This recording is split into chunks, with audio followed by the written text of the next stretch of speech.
science story, huh? These NYU scientists, I felt right. But I was so And I just thought, well, I had figured it out. It was that golden moment. Because science was on my side.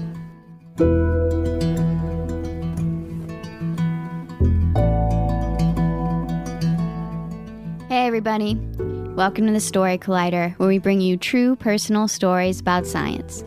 I'm your host, Erin Barker, and as you may have noticed, it's not Friday. This is actually part one of a special bonus episode that we have put together to feature stories from our June 2018 show here in New York. Last June, we decided to produce an entire show just with stories about abortion, from doctors who provide abortions and patients who have had them. And this idea came from a conversation I had with one of our past storytellers, Veronica Addis, who's an OB-GYN here in New York and with Doctors Without Borders. And when she originally suggested this idea to me, my immediate reaction was uncertainty. I was a little bit nervous to take on this issue. As you may know, we have had stories on the podcast before that deal with abortion as well as other things that could be controversial, but we have never actually done a whole show around one of these issues. And it just sounded like something that I wasn't really prepared to handle. So I kind of put it in the back of my mind. But then I turned on the TV one day to a discussion about abortion, and I started thinking about the fact that when we hear this issue discussed, and we do hear it discussed a lot, we're rarely hearing from the people who have firsthand experience with it. We're not hearing from the doctors or the medical professionals who are involved. We're not hearing from the women who have sought this procedure. Most of the time, we're hearing a lot of opinions and a lot of passion, but not really anything real from people who have really been there. And that started to feel important to me. These stories matter. They matter to women and they matter to science. So I put out a call for pitches through our social media accounts, and these are the stories that we found, along with one from our OB-GYN friend, Veronica. And they are not political statements. They are not speeches. They are just real, true, heartfelt stories that these women have so incredibly generously shared with us. And I'm so glad that I have the opportunity to share all of them with you. We will have 3 stories today in part 1 and 2 more in part 2 tomorrow. And I can't wait. I think you will really be surprised by how amazing these stories are. So without any further ado, I'll introduce you to our first storyteller. As I said, this show was recorded in June 2018 at Caveat in New York City. Our first story is from comedian and actor Jacey Powers.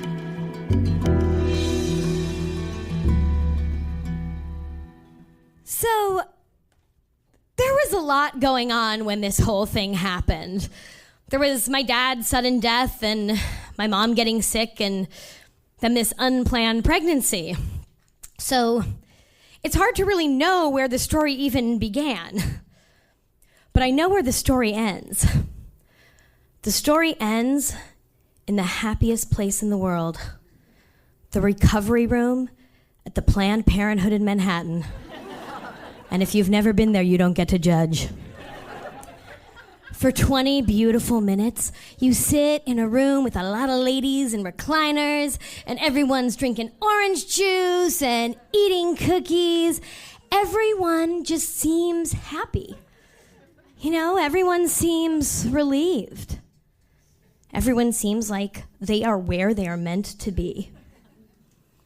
You know, it seems like they're staring at a new beginning. I guess the beginning of this story is technically sex, right? Like 5 weeks before I found myself in the recovery room. Sex was like sort of a rarity in my 18-month relationship, which is something they don't tell you about like death, that it'll affect you in weird ways. I felt guilty about having sex for a while. So 2 days after this sex, I felt a lump in my left breast. Not really a lump, like a density. I mentioned it to my boyfriend. I didn't think it was a big deal, but he insisted that I go and see a doctor. So when you get into doctors, it gets like into a lot of like logistical bullshit, right? I didn't have an insurance, so I called Planned Parenthood. They told me that they wouldn't give a mammogram or a breast ultrasound to a woman who was only 25 years old without first having a physical exam, which would be $100, which they couldn't schedule for another 2 weeks. And if I needed another test, then it would be another $300. And that could be another month of waiting. So I made some other calls. And eventually I found a breast cancer navigator at a hospital in Harlem. And she said she could see me the next day. So then she passes my call over to this nurse who starts asking me a barrage of questions. You know, what's your birth date? How much do you weigh? Blah, blah, blah. When was your last period? Well, there's an interesting question that I don't have an answer for. A few months before, a friend of mine had bought me a bag of pregnancy tests as like a gag gift. She thought it was hilarious that you could get like 3 of them for $1 at the Dollar Tree. I think she thought it was funny because she was like a 25-year-old virgin. Like, I don't know that I think that's funny. But anyway, she gets me this bag, and as I'm staring at these tests, I'm not that nervous because, like, you know, I've had a scare once or twice before, but it always end up with just like me being crazy. And that's what I thought this was going to be. I'm like, I'm going to end up with a negative pregnancy test and this like lump in my breast that only exists in my imagination. So I try one test, and then I try a second, and then I try a third. Blue line after blue line after blue line. And as this reality sets in, all I want is to not have to make this decision. You know, I had sort of decided for myself when I graduated from college that even though I was totally pro-choice, like abortion was never going to be my choice. You know, I would just feel... Anyway, so I went to the internet and I Googled ways to not be pregnant. I didn't want to have an abortion or anything. I just didn't want to be pregnant. So, you know, the best internet advice was to suck on vitamin C tablets and chew on some parsley like a lunatic. 24 hours and 12 pregnancy tests later, I was in the office of the Harlem Breast Cancer Navigator. And she said, "Hey, did you take that pregnancy test as you were instructed?" And I said, "Yes, I took 2. One was positive and one was negative. I don't know if I'm pregnant." See, I had to lie. I had to lie because they told me on the phone that if I was pregnant, they weren't going to examine me. Because if I was pregnant, then the density I felt was probably just, you know, like a clogged milk duct or something. But I knew that it had been there before I could have possibly been pregnant. So the navigator examined me, and she felt the density I was referring to. And so she sent me across the street to get a breast ultrasound. And I was greeted by a radiology nurse named Moira. Moira was this beautiful African-American woman with this broad smile. And she was just glowing as she entered the waiting room because she was 8 months pregnant. And, you know, she's just chatting me up. "Oh, yeah, cysts are real common among young women, especially if you might be pregnant. I mean, I know you don't know for sure, but I was looking at your clipboard, and it's probably nothing. We see this kind of thing all the time. If you're thinking of..." And then she was silent. Just totally silent as she moved the ultrasound wand over my breast. And I said, "What are you looking at?" "A mass." I said, "Mass sounds like not a cyst." She said, "No, I mean, I don't know. I'll take some pictures and I'll send Dr. Wilder in to come and talk to you." And then she was gone. And I laid there in that darkened exam room for the longest 20 minutes of my life. I just stared at the ceiling and I bargained with God. I said, "You know what? It's totally cool if I have cancer. Really, it's fine. I won't even complain as long as I get to live. It's chill. I couldn't believe it. I mean, I hadn't even considered the idea that I might have cancer. I'd been so busy worrying about possibly being accidentally pregnant. So the doctor comes in and he repeats what Moira had said to me, and I just ask him point blank. I say, are you telling me that you think I have cancer? And very gently he says, I think there's a 90% chance that the mass is going to come back malignant. And I say, okay. It's just a lot, you know? I mean, my dad died 6 months ago, totally unexpectedly. And my mom was diagnosed with breast cancer just last month. I mean, she's had cancer 3 times, so it's not like I never thought this could happen. You know, like I guess a part of me always thought that I would probably get cancer at some point. I just didn't expect it to be today. Moira was standing in the back of the room, and the doctor shot her a look as she started to cry. And then he scheduled a bunch of other tests for me, you know, mammogram and a biopsy, and all day long, Moira was by my side, and at some point she apologized to me for crying. She said, you know, it's just, I lost my daddy real suddenly too, just like you, and besides, I'm you know, so hormonal, what with being pregnant and everything, which of course I was really conscious of. You know, every new doctor I went to, I had to add this addendum. Hey, what if I might be pregnant? Can I do this test? Hey, what if I have to get an abortion? Is that going to affect this? After the 12th time I had used the word abortion in front of Moira, I started apologizing. I said, I'm so sorry. I'm sorry that I keep having to talk about terminating a pregnancy when you're here and you're pregnant. And she stopped me and she said, girl, I've had 2 abortions. She said, you know, when I was younger, I was with some men and I knew that I didn't want to be with them for life. I knew that they wouldn't be the fathers of my children. Second abortion was right before my daddy died. And for a while, I felt bad about it. I felt like maybe I had robbed him of grandbabies or something, but a few months after his passing, I met the father of my children. And this is my second baby now. I'm just saying, you gotta do what you gotta do to take care of you. You know, you've already done the most important thing. You got yourself here. You are catching this early. No one should judge you for that.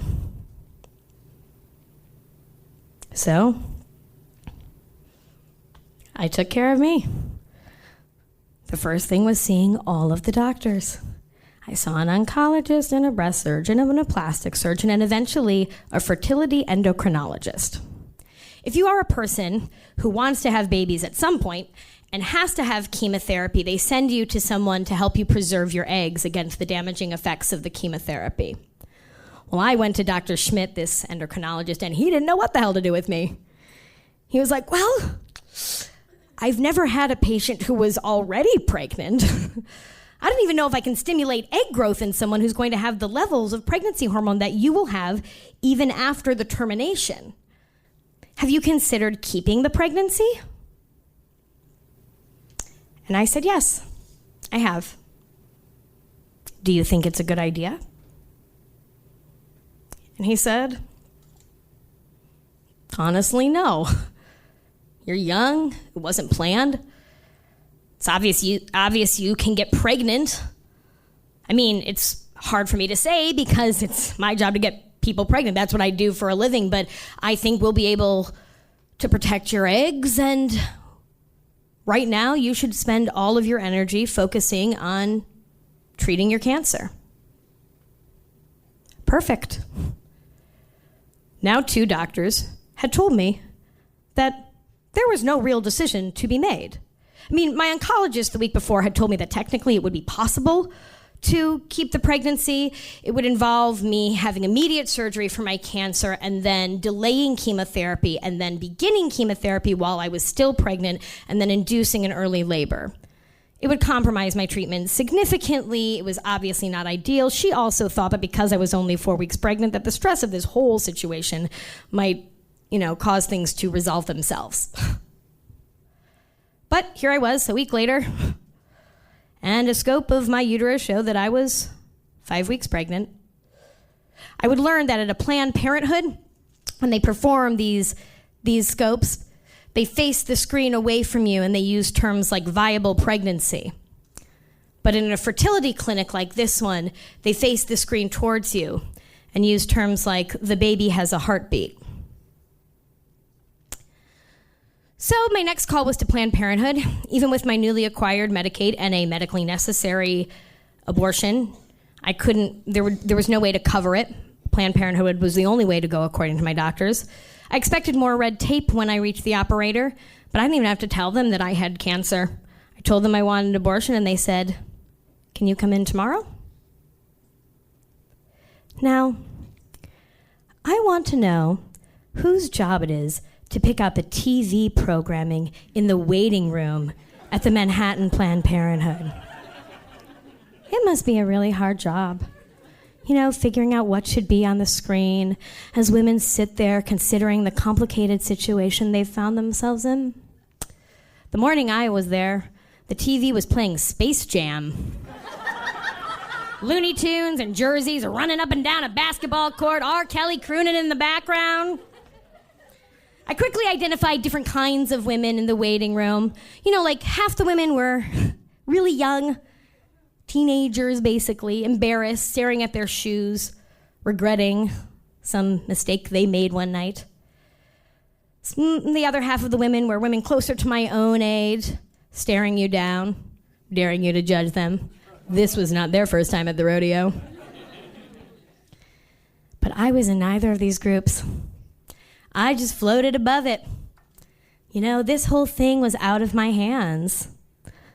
And from my perch, above the fray, I noticed one woman sitting in the middle of the horseshoe-shaped room, shouting into her cell phone. Jason, I ain't having your baby. Jason, there is no baby. I'm at Planned Parenthood right now.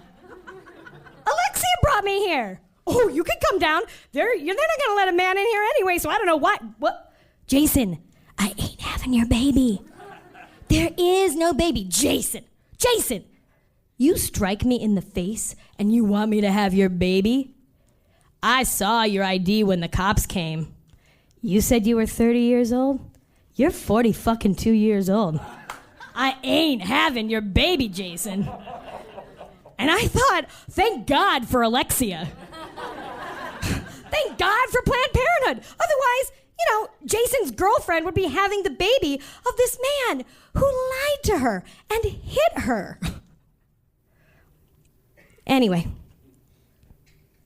a few minutes later, I found myself in the recovery room at the Manhattan Planned Parenthood, sitting back, drinking my juice, happy, relieved, where I was meant to be, a new beginning. I looked around the room for Jason's girlfriend. I didn't see her there.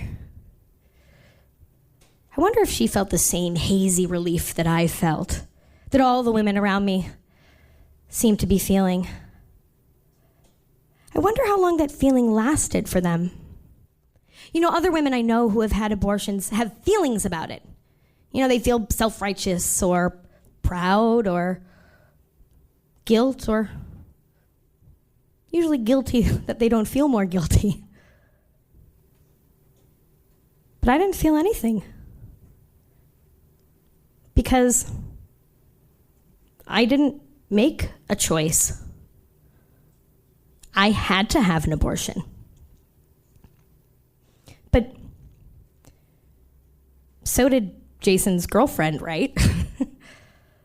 I mean, it's easy to say that this choice wouldn't be your choice when the possibility of being pregnant by your abuser, or pregnant and unemployed, or pregnant and fighting cancer seems like totally impossible and remote. So Anyway, that's where my story ends.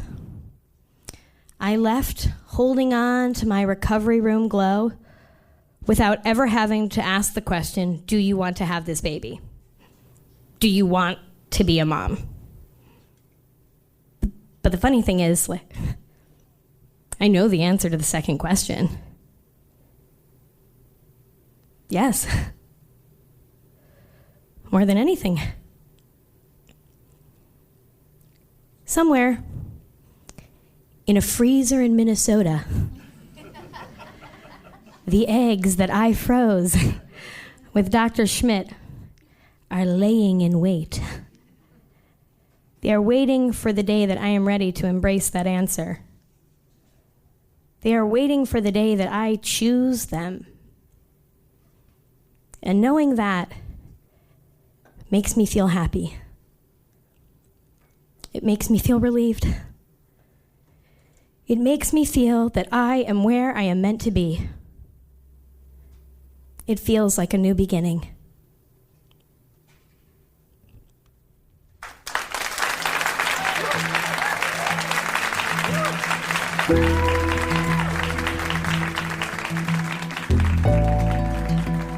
That was Jacey Powers. Jacey is an actress and a writer, a stand-up, and a storyteller. She's been seen performing off-Broadway and regionally in plays such as Our Town at the Barrow Street Theater and Falling at Minetta Lane Theater. She played the lead role in Picking Up, which she also wrote. And her newest play, Not About the Cat, had a reading in New York last summer featuring Catherine Erba, John Pankow, and Deidre Lovejoy. It's a pleasure to mispronounce artistic things instead of scientific things for a change. As a stand-up, she's been seen at the Comedy Cellar, Stand Up New York, Broadway Comedy Club, Dangerfields, and more. She delivered the opening speech at the final Avon 39 Walk to End Breast Cancer this past fall, and her story, Army of Women, aired on NPR last spring. She's a graduate of NYU and believes Nutella is the way to world peace. Don't we all? Our next story today is from Doctors Without Borders OB-GYN Rasha Khoury.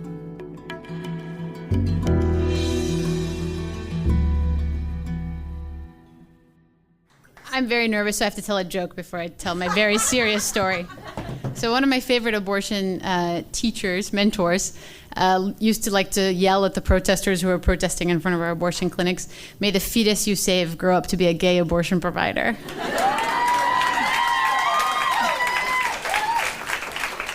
So I'm going to take you with me on a little story. I'm riding in a white pickup truck, and I'm crammed in there with 3 other people, a pile of flak jackets, which are very heavy, helmets, and chemical weapons survival kits, which I'd never seen before, and when I saw them, I wanted to go home instantly. And we're riding from our very sleepy village where we sleep, and we smoke too many cigarettes, and we eat too much rice, and driving to the destroyed town where we work every day.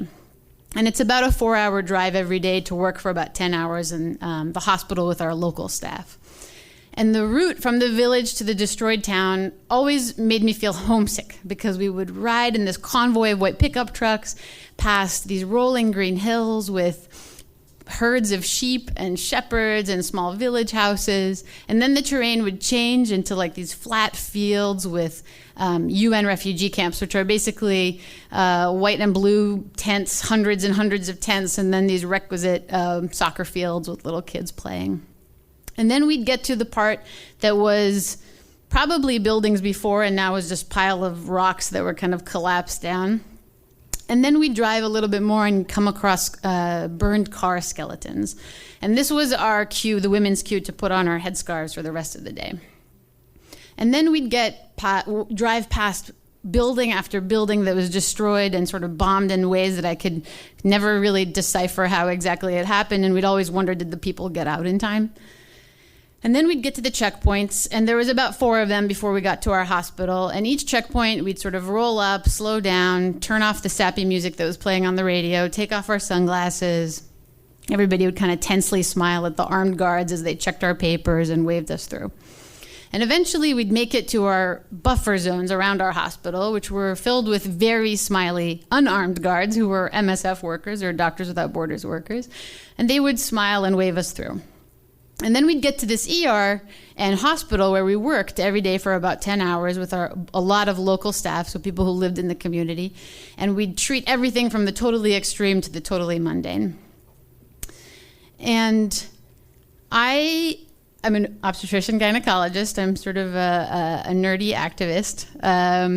And I work for Doctors Without Borders, which is a humanitarian medical aid organization. And I'm Arab, and I'm from an Arab town very much similar to what I'm describing. I can't tell you the exact location for security reasons, but you can imagine any place at war, and that's the place that we're in. So on this day, I arrive, and the ER is crammed with people crying from shrapnel wounds, screaming from burns, people having heart attacks, people that sliced their finger cutting bread, really everything. And my staff run over, and they say there's a woman in the maternity ward that I need to go see. And she's having trouble breathing. So having trouble breathing is an alarm sign in medicine, and I run over to make sure this person's okay, much like somebody having an allergy. And I see she's hunched over, she's really struggling to breathe, she looks exhausted, and her mother is standing by her side. And the patient tells me that she's pregnant, but she's not sure how far along the pregnancy is, and she whispers to me in Arabic, which is my first language, and she says, "I really need this pregnancy to end." So I carry her over with my staff to a bed just so she's more comfortable, and I send somebody to grab the ultrasound machine from the ER so we can scan her and figure out what's going on. And my younger staff are so excited because I've been training them how to use the ultrasound, and they love every opportunity to practice. And there's putting the probe on her belly, and they're kind of sliming over too much gel, and they're trying to see what they see, and instantly I can see that there's way too much water inside her uterus, and it's a problem that's probably causing her to have a hard time breathing. And they're looking, and I see one fetus, and I see the heart beating, and then I realize we haven't quite seen all the fetal parts. And so I ask if I can help move their hand on her belly to check what's going on. And I realize that the fetus doesn't have brain structures. And this is a problem called anencephaly, which just means the absence of brain structures. And these fetuses actually can't survive. And it's a really rare problem. You almost never see it in the U.S. In my 10 years here working, I've seen it a handful of times. And that week, in this project, we'd seen it 5 times. And 5 different women. And it's linked to things like not having access to food, fortified food, to early pregnancy care, to family planning, to healthcare in general. So I start to tell her what's going on, and I'm explaining what I see, and she starts to sob. And her mother, who's standing by her side, explains to me that just a few weeks ago, she'd lost 3 of her 5 kids in a mortar attack that had collapsed her home. And a couple of weeks later, her husband had been killed while trying to escape the siege of where they were with his elderly father. So I take a deep breath because I'm also delivering some pretty terrible news and start to figure out how we're going to move forward. And then in the background of where we're standing, I start to hear the word haram. And haram is a word in Arabic that means sort of forbidden in Islamic jurisprudence. And it's also a word that's sometimes thrown out for socially unacceptable behaviors in the Arab world. People are saying haram, haram, haram, haram, all these different people. People are weighing in from other wards. The cleaners are weighing in. All my maternity staff is weighing in. And to me, it was very clear what needed to be done. What needed to be done was for us to help her end this pregnancy so that she would be okay. And outside of our facility, which was a Doctors Without Borders facility, was a completely wrecked town with no other healthcare facility. So I'm starting to think, what is going to happen to her if we don't do this here? What if she goes home and feels worse? What if her shortness of breath gets worse? What if she goes into labor at home and starts to bleed and it's unattended and she could basically lose her life? So I'm discussing with my team, and I'm trying to sort of bring them on board, and people are really hesitant. And eventually they say, if I, as a non-local staff, take responsibility for this abortion, they're okay with it. And I internally get really mad because we're a humanitarian organization. We offer impartial, neutral medical aid. We treat armed groups that perpetrate violence, people who are victims of violence. And for some reason, when it comes to women and abortion, we get all wrapped up in the morality and the risk of the medical aid we're providing. But I keep all this anger to myself, and I sort of reflect on it many months later when I'm not in that situation. And in the moment, I say, okay, no problem. I'm a non-local staff. I'll take the responsibility. I'll do this abortion. And we are stressed because I soon have to leave, because at sunset every day, our medical convoy has to leave this destroyed town because of risks of mortar attacks and kidnapping and such things. So I feel like I'm racing the clock. And we start to give her the medications that induce her labor, and it's something called an induction termination, which is just another word for abortion. And she actually starts to go into labor, she starts to contract, she breaks her water, and then she starts to bleed, which is a very common problem when you have too much water in your uterus. And now I'm getting really nervous because I really don't want anything to go wrong with this abortion and nothing bad to happen to this woman. And I'm working with my midwife, and she's amazing, and she's supporting this woman, and the mother is praying for her, and we're grabbing bags of saline and blood and different medications that we need. In the midst of all this, my radio, which is how we stay safe in the field in such projects, starts to go off, and it's saying, medical convoy is leaving in 10 minutes. And I start to curse under my breath, and I radio back, I can't leave, we have to hold it for a medical emergency. And holding the convoy in the destroyed town for a medical emergency is not a small thing, because you're putting all your team members at risk. And I continue to work, and then out of the corner of my eye, I see my field coordinator peek in and look at what's happening, and then I hear on the radio, everything on hold until the medical emergency is finished. And I think I need to give this guy a hug later, because that's amazing. And I keep working with my midwife and the patient. I'm like, okay, she's got to deliver soon. She's got to deliver soon. And in a little bit of time, she does deliver. And then she starts to have a hemorrhage, which is a very severe type of bleeding. And we're running, and all the different team members are running to get more blood from the blood bank, to get medicines from the operating room.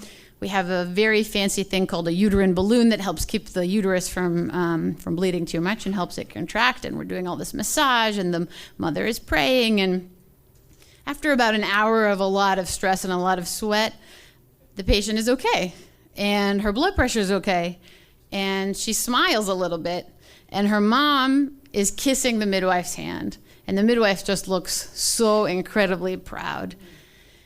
And then I realize I'm really late for this stupid white truck convoy, and I say goodbye, and I run to the convoy, and I get into the truck, and this German nurse turns around, looks at me, and she says, "You're late." And in the moment, I was like, I wanted to, say some curse word, expletive, but I was like, you know what, I'm just so proud, I just can't say anything. I felt like we were the best. We did the best thing that day. So on the ride home, I'm sort of thinking and talking with the people in the truck with me, and I think when you think of war, you think of really serious injuries and sort of death from shrapnel and bombs and gunshots, and you don't really think of all the people that suffer from lack of access to medical care and lack of access to abortion. And 1,000 women every day die from pregnancy or from complications of pregnancy. And that's a really big and serious thing. And I'm so proud to be an abortion provider and to be a humanitarian aid worker who helps take care of women so that they can actually survive these events and thrive in their communities.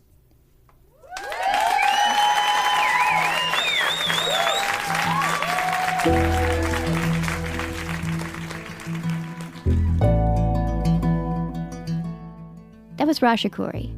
Rasha is a Palestinian woman who works as an emergency obstetrician with Doctors Without Borders and is a fellow in maternal fetal medicine at Montefiore Medical Center in the Bronx.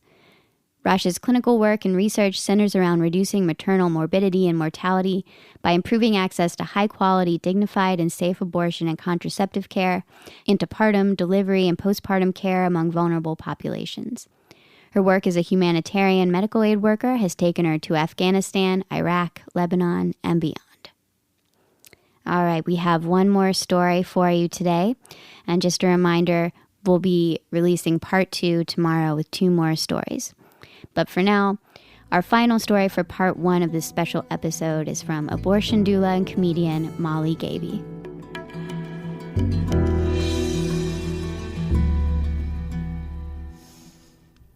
I shut the door to the exam room and look at Claire, who's in the room with me. I tell her where she can put her belongings. She can put her purse on the chair, jacket behind the door, shoes in the corner there. I apologize for the temperature. It can get really hot. In the winter, they really pump up the heat, so I can open a window and let a nice breeze come in. I hand her a clear plastic bag. It's kind of like a giant Ziploc bag, and there's 3 things in it. There's a medical gown and 2 light blue booties. These go over your socks, like this. And I mime putting them over my own feet. I do the same thing with the gown, arms to the front, opening in the back.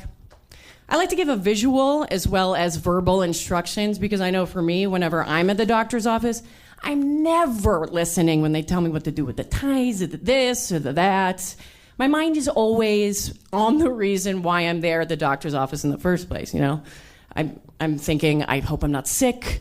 I hope that test results are negative. I hope my tampon doesn't show up on the x-ray here. So I pull the curtain to give her some privacy to change, and when she's done, I come in and I say, okay, now we just get to chat and hang out and wait until the doctor comes in. And she looks at me, she looks at the ground, she looks at me again. And I know what she's about to ask.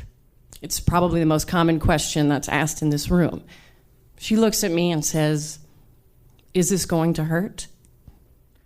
Claire is here for an abortion. She's early, 5 weeks, and today I'm going to be her abortion doula. And that means I'm going to be with her during and after the procedure. So that means I'm just here to encourage her, empower her, distract her, bear witness for her.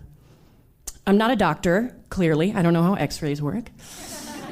My function in this room today is just to be a hand to hold, and mostly actually in Claire's case, just to have distracting conversation about which Hogwarts house we would be divided into.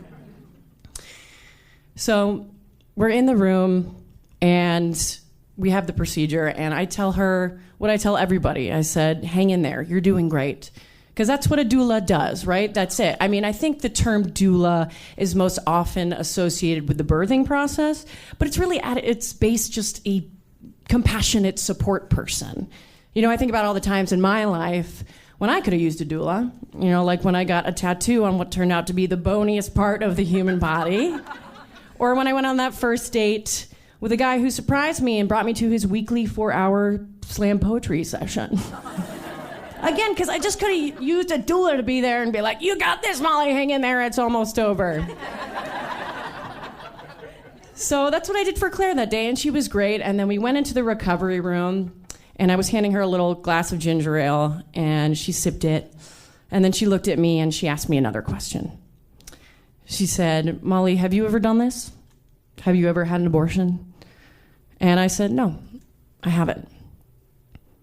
2 weeks later, I was walking home from work, going down the stairs of the subway, and my boobs had been hurting so bad. The kind of bad where you have to hold them like a precious toy dog as you walk down the stairs. You know what I mean? And to get home, I have to pass a pharmacy. And I was thinking, you know what? I got a couple of CVS extra bucks. Why don't I go ahead and pick up a pregnancy test, just for fun? It's Friday, what the hell? So I go home to my apartment, and I go to the bathroom, and I pee on the stick, and I wait for that one line to appear, that one line that will tell me that I'm not pregnant. And I really actually appreciate the drama and the magic of the pregnancy test. It's like reverse disappearing ink. It's very fun. So I'm waiting for the one line, and the one line appears. Great, show over, curtain call. And then another line started to appear. And I started to panic. And I was looking at the pregnancy test like Marty McFly looks at that photograph of his siblings disappearing. But in my case, another line was appearing. And I was like, no, we've got to go back. But I couldn't go back. I was pregnant. And pregnant for me meant having an abortion. I just never wanted kids. It's as simple as that. And actually, my mom gave me some really interesting advice growing up. She said, Molly, never have kids!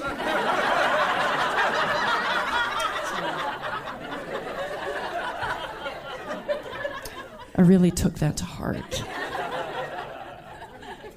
I also knew that it would be easy for me to get one in New York.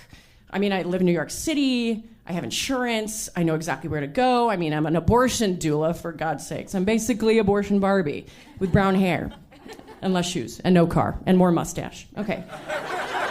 Where was I? 2 lines. I'm looking at the 2 lines. 2 lines is bad for me. I'm nervous. My pulse is racing. My cheeks are hot. My ankles are sweating because that's a fun thing that my body does now.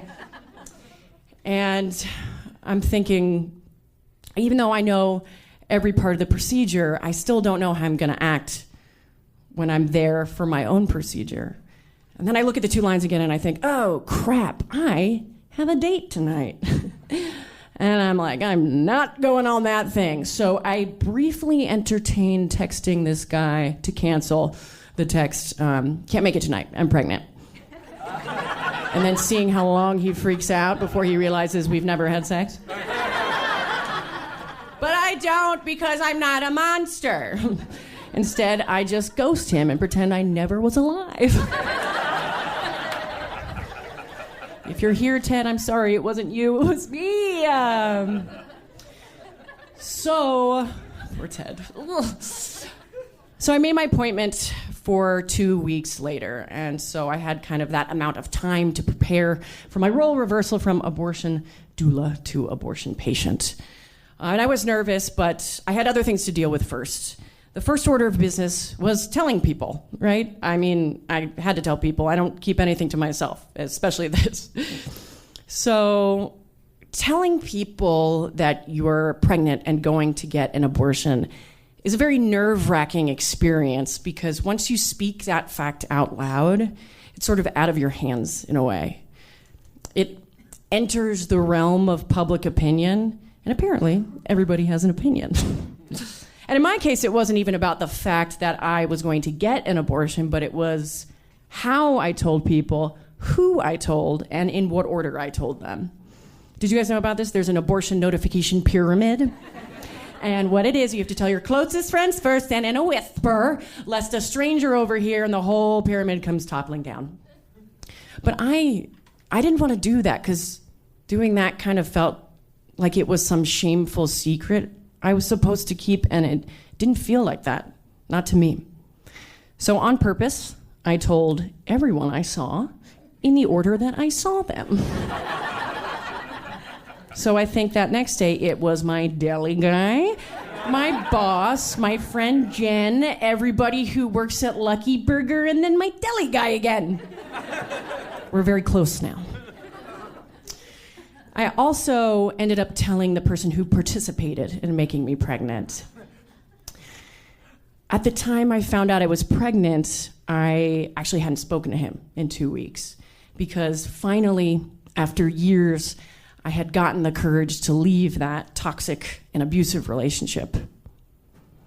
I believe that every pregnant person has the right to do with their body what they want and tell who they want and not tell who they want. So it kind of surprised me that I did tell him. I think part of me wanted comfort from him, and the other part of me wanted him to suffer some of the anxiety of it with me. There was no playbook for how to do this. It all felt messy and complicated, and I didn't know if what I was doing was right or wrong. I was just reacting to how I was feeling moment to moment. And pregnancy temporarily tied me back up with that part of my life that I wanted gone, and I knew abortion was going to be the thing to free me from it forever. So 2 weeks went by very slowly, and then way too fast.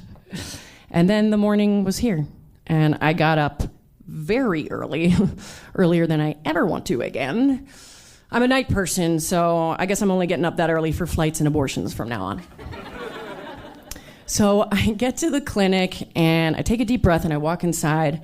And usually, if this was the clinic where I was doulaing at, I would walk straight back, put on my scrubs, get together those plastic bags for the patients.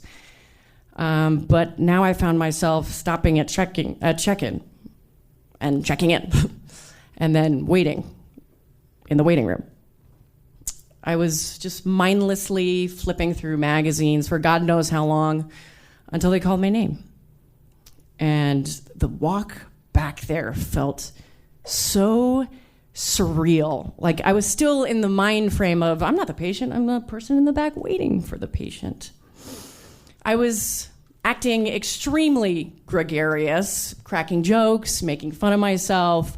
I wanted everybody there to think that this was old hat for me, when in fact this was a brand new hat. This hat still had the label on it. So I finally get to the procedure room and I'm waiting for the doctor to get in. And she walks in and I am thrilled. This is a doctor who I have worked with before at another clinic as a doula, and she is the best. She's so kind, caring, compassionate, wonderful. I spring up and I give her a big hug and I'm like, oh my God, you're here? What are the chances? This is so crazy. I needed an abortion. She provides abortions. The chances are high. I was talking very fast. I remember that. Even as I was laying on the exam table, I was still talking like a mile a minute, trying to fill the space with myself, with my voice, with my faux nonchalance. I didn't want to leave any extra room, any extra air, any space to go unfilled, lest someone have the chance to ask me if I have any more questions. Because honestly, the only question I had in that moment was, is this going to hurt? So me and the doctor were talking as the nurses were drawing up the medication, and I think I have gotten away with this I'm still the doula act when the doctor stops. She lets the room be silent. She touches my shoulder and she looks at me. She was on to me.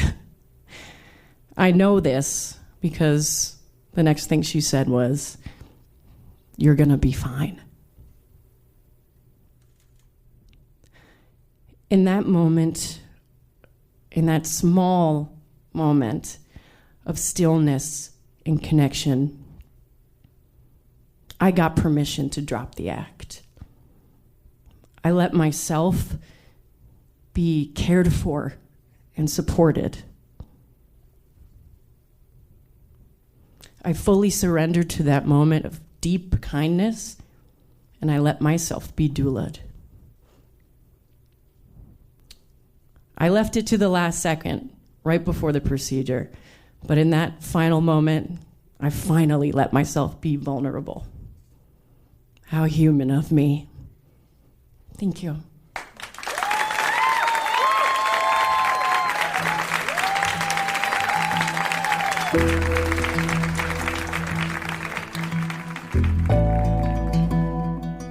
That was Molly Gaby. Molly is a comedian living in New York, where she writes for Lady Parts Justice League, which Molly describes as a reproductive rights organization that uses comedy to expose anti-choice extremist douchebags. She can be seen performing every Saturday with her house team, Women and Men, at the Upright Citizens Brigade Theater. Molly is an abortion and birth doula with the Doula Project and a member of the sketch team Buzz Off, Lucille. Find out more at mollygaby.net.